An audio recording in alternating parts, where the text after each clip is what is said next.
Oh, it is this weekend, is it? What in what though? I don't know. Somebody said my bum has gone very It flat. has gone quite flat. Are you joking? That's because you're skinny. Yeah, but I'm doing It might be back these. squats. You need to get rid of these trousers. I'm afraid. No, you You do. already This is when slagged you were a off my size top, 12. and now you're slagging They were off my fine, but no, they look bottoms. ridiculous now. Oh my god. I'm being like my mother, so I would do this. I wear Okay, clothes go that are on. too big for Okay. me. They're just too big and like shapeless, and they need to go in the bin. Or you can save them for when you have when you hear get fat this? again. But you need to get rid of them now. Wow. Okay. Does everyone Yeah. else agree? But the thing, okay.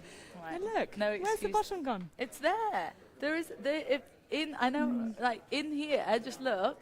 In here, there is. Do you see that? A crease? Like, as in, it. There is a bump. No. Are you a Running Loose fan? He hasn't heard of it, has No, he? it's We're gonna have to embarrassing. make him a fan. We On do your a way podcast. home. We do a podcast. Yeah. Have you not heard about this? It's very funny. Yeah.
for starting. Okay. Steady up, everyone. Oh.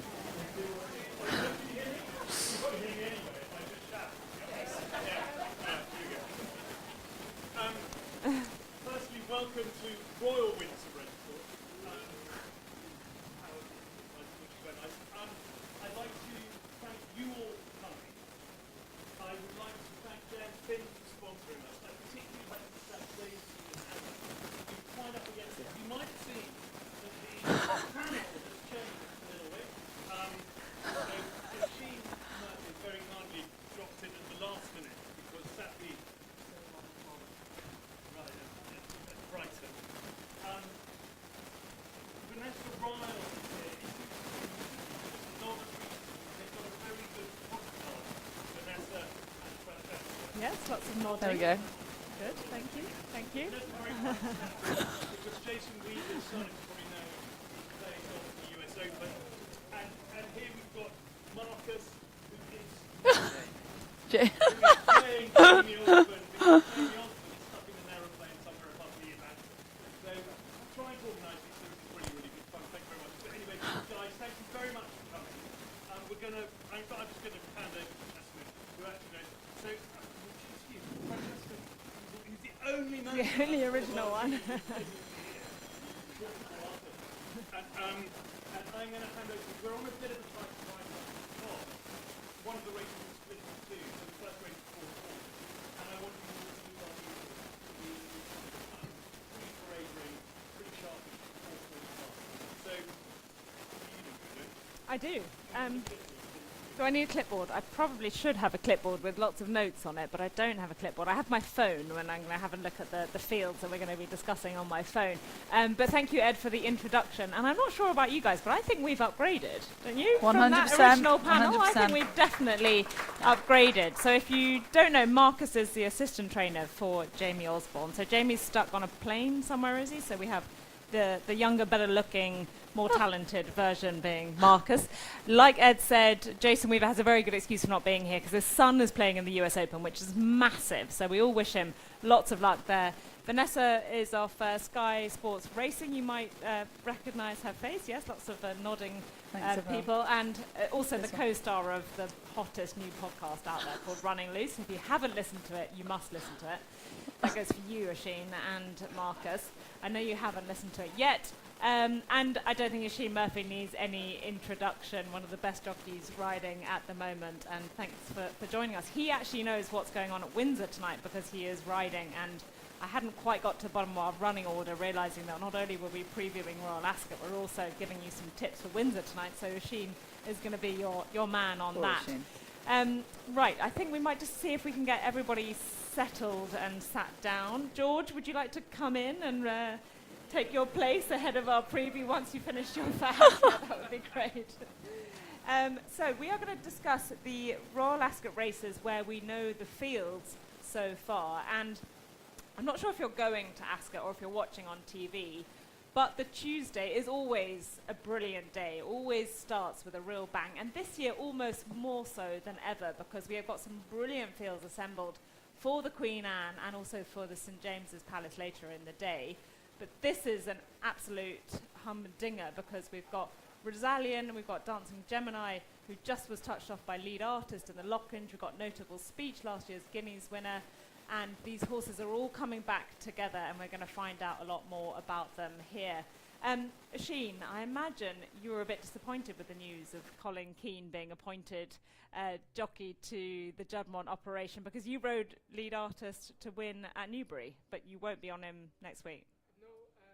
Does he need a microphone? Colin Keane has been announced as the retained rider for Juddmonte Farms in Europe as of today as such.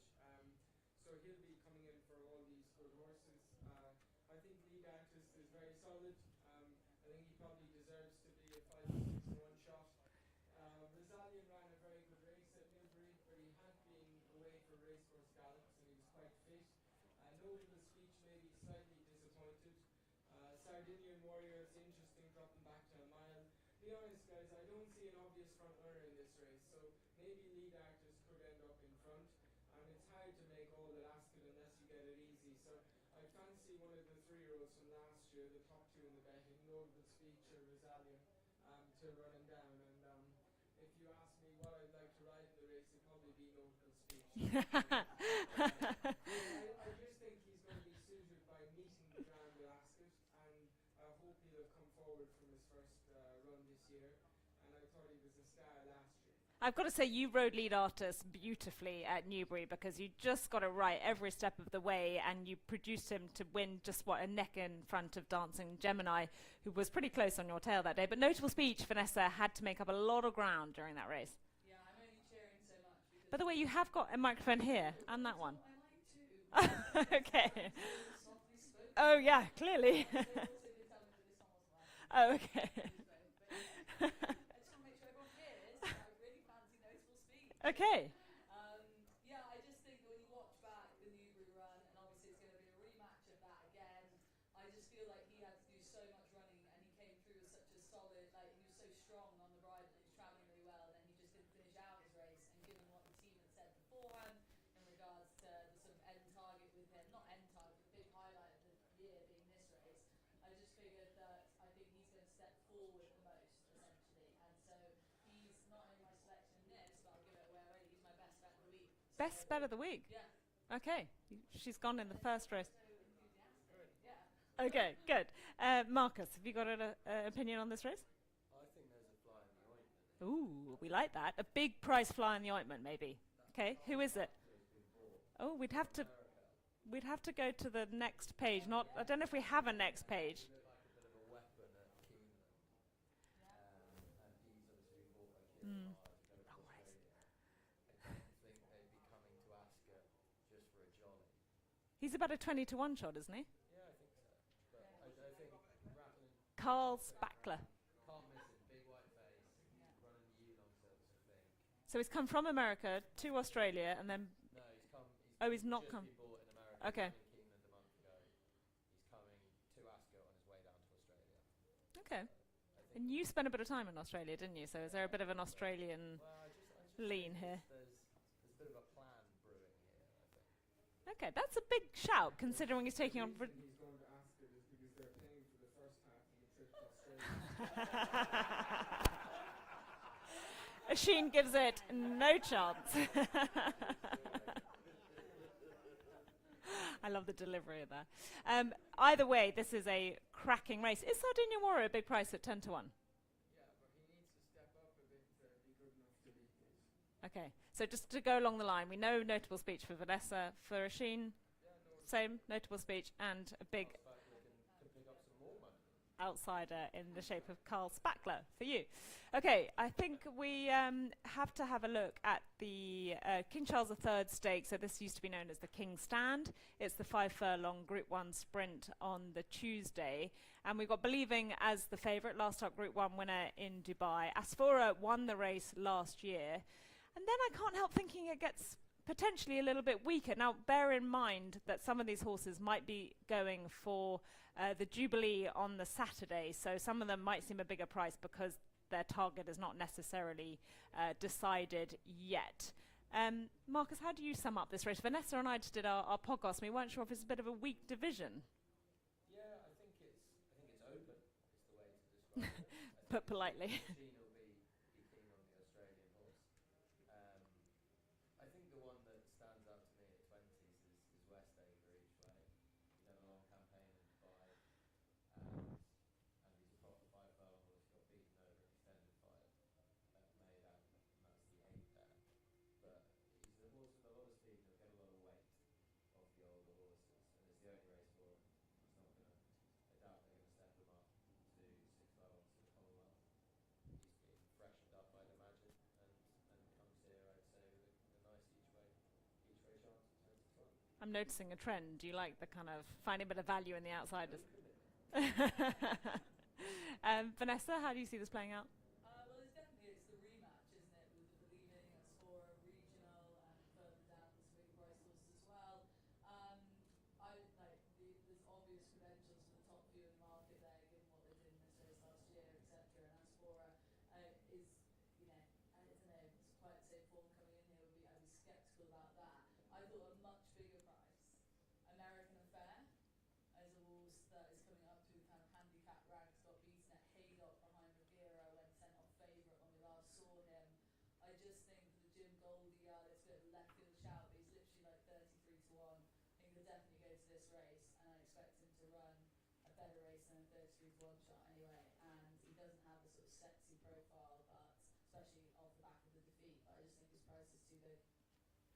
Sheen, you did ride Asfora to victory there last year, didn't you? Yeah, I Is rode she? Asura this morning and Ah. she felt really well. Ngira was my other choice and it's kind of hard to split them. She won her 2 starts this year in France and at Haydock the last day. I think Marcus has a pointer at Westacre, but 3-year-olds have a terrible record in the race. It's almost impossible for them to win. Night Raider, I rode last time. He's a front runner. He's the obvious speed in the race, and if he keeps going, he might be hard to catch. But this is a very weak race compared to the Jubilee, the 6 furlong group one. You'll notice like these horses to win probably will run £7 less than the ones in the 6 furlong race. So without boring you too much, because we've only gone through 2 races in 10 minutes. Yeah, I know. We need to speed up a bit. We do, don't we? Oh gosh, the horse is waiting. I think believing will be a tough nut to crack if she's in the same shape as she was in Dubai. Now, this was a last-minute directive from me to Daisy, so I've confused things a little bit because on the screen we've moved on to the Wednesday. That's the Tuesday, but there's a lot of big races on the Tuesday, and I don't want to go past the St James's Palace without mentioning it because we haven't got it on the screen. I know Sheen's in a rush. No, come on, the St James's Palace, brilliant race, coming together of all these different form lines. We haven't got the graphic up, so Vanessa, remind us who's running. Well, we've got Field of Gold up at the top of the market and taking on, well, obviously Field of Gold is our Irish Guineas winner, taking on the English Guineas winner and the French Guineas winner. We think Ruling Court will definitely go there, do we? Yeah, I think Yeah? so. So we've got Ruling Court and Henri Matisse, so it's the 3 Guineas winners all clashing again. I'm nervous about having a strong selection in this, but Field of Gold, what he did in Ireland, Oh, come on, you've always loved Field of Gold. Come on. Vanessa's Field of Gold. I am Field of Gold. It's just a short price, it's a bit unoriginal, that's all. Sheen? No, I think Field of Gold was really good in Ireland, and I think it's a 2-horse race, Ruling Court and Field of Gold, and the reason I'm pleased Francesca's actually mentioned the race is because it'll be one of those exciting ones, whichever jockey gets it tactically right, they may have the winning edge. It could come down to something really small, like who sits in front or which one sits behind. Is that what happened at Newmarket? Did the jockey win the race, get the tactics right? William Buick on Ruling Court? I actually sat in the waiting room in the race, so I can't say, but Oh, come on. but the St James's Palace is really good. I don't think Henry Matisse achieved enough to put it up against the 2 we just mentioned. Marcus, who wins?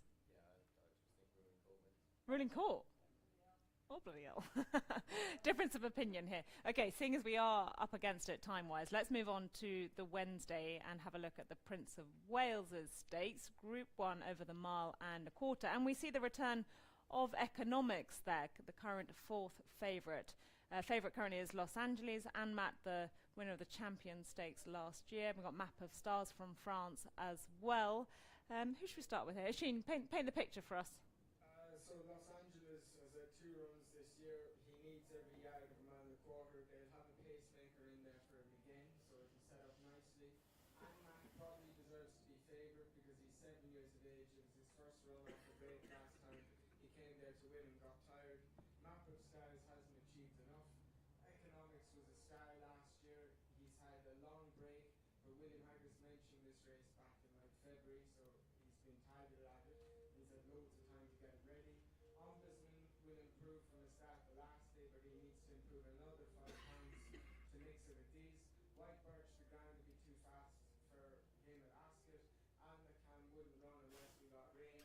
Alpan is going to run the week after Ascot. Factor Cheval is going to run, but he's 6 years of age. Right, we've run out of horses. Okay, right. Sheen's previewed the whole race. Who do you fancy? He's by Winchester, so he wants cut the ground, and Diego Velasquez won't run. Continuous will run as a pacemaker. Listen, if I could run anything in the race, it'd be Anmac, alright? And Matt for a Sheen. Vanessa, White Birch? He's just such a talent. I know. He should do our job. I know. You can pay me £1 million just to do what he's done. I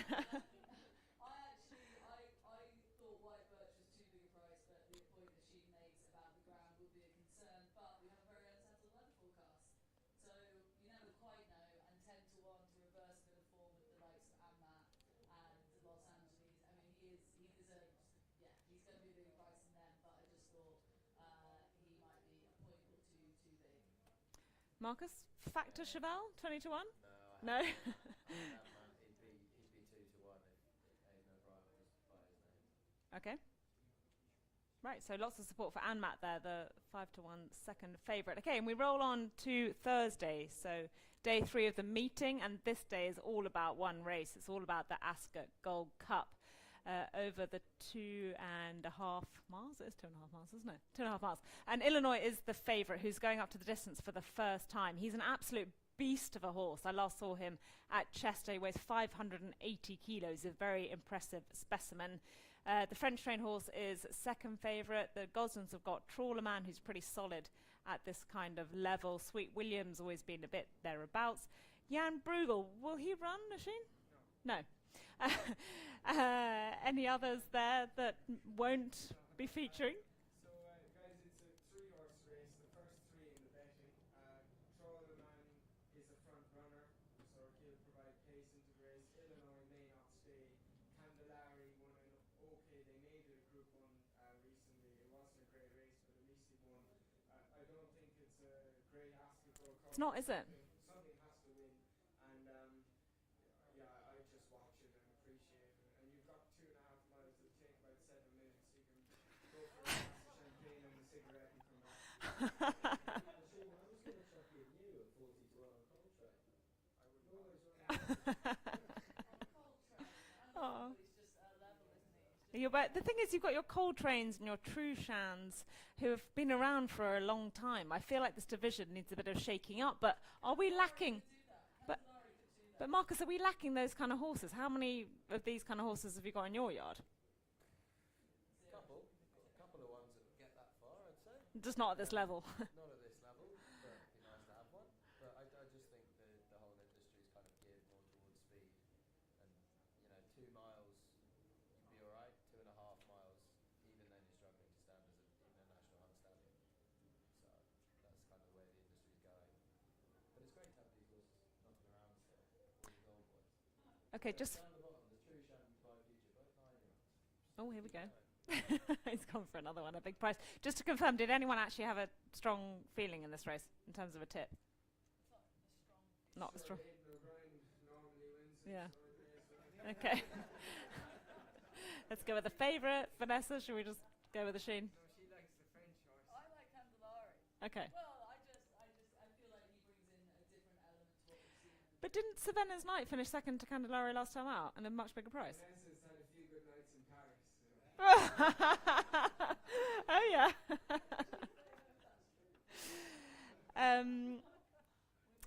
Yes, we move on. Right, where are we? That's the... Oh, wait, we're on Friday. Okay, so 2 big races to look at on Friday. This is the Commonwealth Cup, so over 6 furlongs for the 3-year-olds.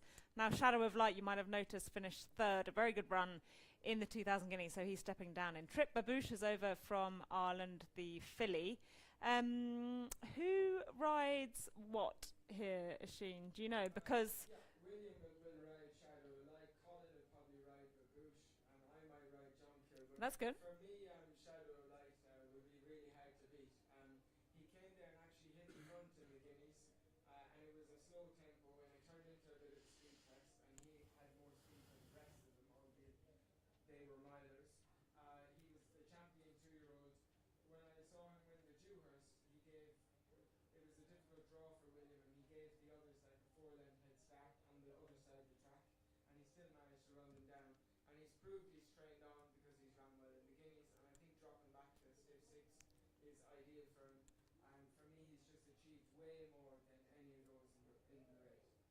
I'm in agreement once again with Oisin, and we didn't comment that on this beforehand, but I just think Shadow of Light's a cut above these, a cut above what any of them have done as well. They all have to step up, and on top of that, like Oisin said, I think dropping back down in Trip is going to be a big positive for him. I think he'll probably go shorter than 2 to 1 on the day as well. John Quill? No chance? I'd have a go for John Kill. I don't want to touch anything that's 2 to 1 or less. Yeah, maybe, but John Kill's rated 116, and Shadow of Light is like 120 unofficial rate. Oh yeah, it's up there. I didn't just guess. And what's John Kill? 130. Listen, Need some of your magic there. yeah, I think Shadow of Light is literally the bet of the meeting. If he's Oh. healthy, yeah, I can't see. I don't think it'll be a huge field. Like they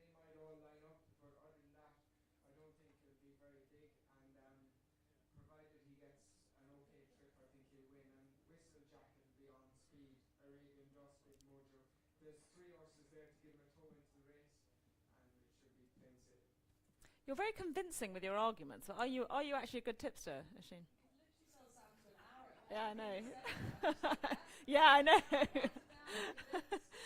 Are you? You don't know. Yeah, exactly. Okay, let's move on to Coronation Stakes. So for the fillies, but Lake Victoria doesn't go, does she? So cross off Lake Victoria. Zaragana. So wait, Zaragana was ended up being the winner of the French 1,000 Guineas because she came a nose second to She's Perfect, and then that got reversed in the stewards' room controversially. She's Perfect won't go here, will she? She's supposed to run. She's Perfect supposed to run in France on Sunday. It'll be interesting with the news with Lake Victoria now being injured. Will they reroute her? I don't really know, because you pay so much money to get through those confirmation stages, and it's probably another 10 grand or so to confirm for the coronation next Saturday morning. And they probably, having confirmed for France, they probably don't want to fork out more money. Does that make sense? So look, Desert Flower is very unlikely also to back up, having just ran in the Oaks. Zaragana, for me, there was huge hype about her, but I don't like the way she hasn't put a race to bed. On her last start last year, she got beat by a little Memas thing, ran to a low level in the Group 1 on Arc Day. And this year she's done the same thing. She found a way of not winning. She won it in the stewards' room. So it really opens the race up. You go down to exactly bedtime story, Chantilly Lace, January, Flight, Simmering. I like Flight. I thought she could win the English Guineas. I finished second to Desert Flower. The other day we hacked and sprinted at the Curragh and I couldn't win, so I looked after her. And she's probably still going to be an each way price on the day. She's going to shorten from 25s to 12s or so, but she'd be an each way. Wait, Marcus, can you explain why when I go on Odds Checker, I've got Zaragana the favourite, Falakaya second favourite. Why is she not there? Because Falakaya needs to be supplemented. Oh, okay. And that's an interesting one. Falakaya won over 10 furlongs at Newmarket at the Guineas meeting, the Pretty Polly Stakes. We have a couple of Pretty Pollies, but the English version. And her finishing speed percentage was 98%, so she clearly didn't stay 1 mile and a quarter. She went absolutely flat out, and she had the field like well beaten by halfway. The form is terrible. None of the ones that have come out have won. But I do think Falakaya is quite good. If she relaxed in this sort of race, she'd be an interesting prospect. But you couldn't back her because she hasn't achieved enough. And she's going to be no value because she's the high horse. 75 grand or so to supplement. She's going to be shorter than she should be. She's an absolute beauty, though. Did you see her in Newmarket? She's like you. She runs a bit faster than me, I'm afraid. I know. No, she's more like Vanessa. She's tall, she's leggy, she's quite headstrong, and she's going to take a little bit of. She was just about to take the microphone with another like snide remark. He's smart. No, but actually, jokes apart, she is headstrong, which is why they've decided not to step her up in distance. Well, actually, to come back in distance, Falakaya, because she jumps and she runs and she's got a massive stride on her, and she is a beauty. So Oisin's put a word of warning about the price about Falakaya, but I do like her. So Flight for Oisin. Marcus, have you got a thought? If bedtime stories back to the form she showed out. Right, that's a big if, isn't it? Yeah, it's a big if, but you know, if there's anyone who could do it, it's Aidan O'Brien. Is exactly a bit of value there? Unlucky in the French Guineas? Yeah, I mean, but she ends up being favourite. Do you know what I mean? Who? She ends up being favourite or second favourite after Desert Flower and Oh, okay. come out. So then she's Well, Falakaya goes in there somewhere. What about this Kontiki, who says it's here, needs to be supplemented? No. Kontiki won a listed race at York the other day for Jane Chapman, and the form of that hasn't worked out either. Although Troya, won by Francesca's parents, did win a bad race in France yesterday. Excuse me? Have to step up a lot to feature in this sort of race. But they were really excited about their win in a listed race in France. Actually, Troya, funny you mentioned Troya, because her sister, Academia, is in training with Ed Walker, and is also a All Gold filly. Anyone have a share in Academia? Yes, yes, yes. So that was a good boost for the family with her sister Troya winning a really good listed race in France yesterday. Who invited him? 3 minutes. Right, we've got 3 minutes, by the way. We are on Friday, so let's go on to Saturday. This is the other big sprint of the week. It's now called the Queen Elizabeth II Jubilee Stakes. It's had a few different names. Favourite is Lazat from France. Inisherin. I'm surprised Inisherin's not favourite. Anyone else? Stormboy. I mean, how is Stormboy there? He ran an absolute shocker first time out, but he's trained by Aidan O'Brien. And then the rest, is the rest a little bit weak, Oisin? I feel like I'm directing everything to Oisin, and we'll have to let him go soon. Oh, class race. Really good horses in this. Lazat is an absolute machine. He's very, very keen. He's a gelded son of territories. I think he's a bit of a freak. Inisherin, good horse, won on his reappearance. Stormboy, as Francesca mentioned, is only 7-1 because Aidan trains him. Top Gear won a decent Group 3 at Longchamp the other day with Stefan Pasquier. It's over 7 furlongs. Satano Red, very good horse. Kind of blew it out the other day, and then you don't need to mention the others. But those top 5 in the betting would all be good winners of this race. I genuinely feel Lazat, he's just been bought by Waknan, the Emir of Qatar. He'd be the one I'd really love to ride, and if he half relaxed in front, I think he'd take a lot of catching. I was a bit less engaged with this race, but Oisin, with that whole being able to sell the sand to an Arab, has just really engaged me a bit more in it. So I do find that interesting. But the Lazat angle, Watnan paying so much money for the gelding and hoping that he can step forward again on what he's already done, is just very interesting. I mean, their whole buying policy is interesting, but I'm intrigued to see what he can do here. And I think, like Oisin's just pointed out, he could be a freak in it, just the sort of upward trajectory he's on. They also have... I'm a Stormboy. Would you? Yeah. I saw him at Gold Coast when he won Magic Millions, and he was an absolute weapon. He was a 2-year-old then. Yeah. He's about 5 now. Cool. If you're bringing up Wolfman paying loads of money for a cool horse, spend an absolute fortune on it. If there's anyone who can get a horse, like his run the last time is not him. Like he is so much better than that. He's an absolute bull of a thing. He looked fast in the paddock. If he retains a shred of ability, he'll put these away. Here we go. He wants to. Okay, so that's going to give us... Getting the Aussie rights. I'm riding the one I want to ride. Who are you riding in this? In this? No. Oh, in the 5 furlong race. Who do you ride in this? Any rides? Your one there down the bottom. Oh, yeah, she's all right, isn't she? No, not good enough. She has, listen, sorry, Vanessa, she's quite aggressive. Sorry about that. No, in all fairness, Laura Bermuda could run a decent race. She ran really well behind Inisherin. She wasn't beaten far. Yeah. And she's a big price. Yeah. I wouldn't overlook her. Okay. Do we have any other races to preview? I think that's it. That is it. There are lots of other good races for the week. And now I'm slightly regretting my choice because I'm told it's going to be too short and isn't going to win. Vanessa's gone for notable speech, which I think Oisin would agree with. Your best bet of the week, Shadow of Light. Marcus? Stormboy. Wow. Okay.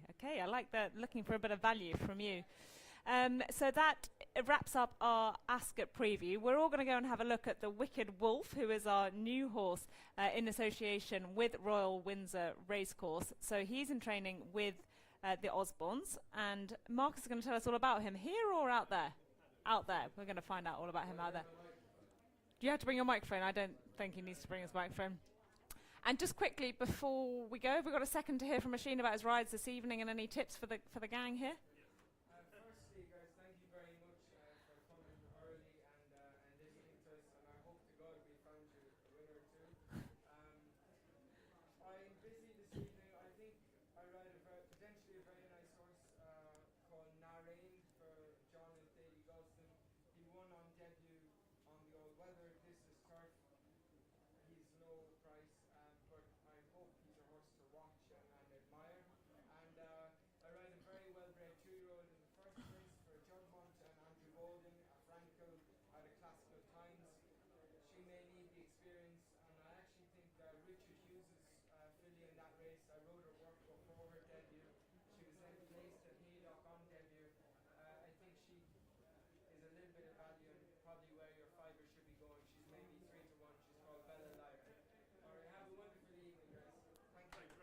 Thank you.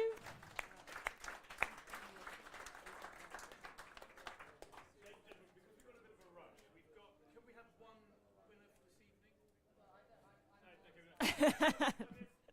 No. Last bit, I'm going to wrap up. Thank you very much, Ashim, for stepping in at the last moment. You were absolutely fabulous. Thank you very much, Vanessa, for jumping in at the last minute. Thank you very much. Marcus.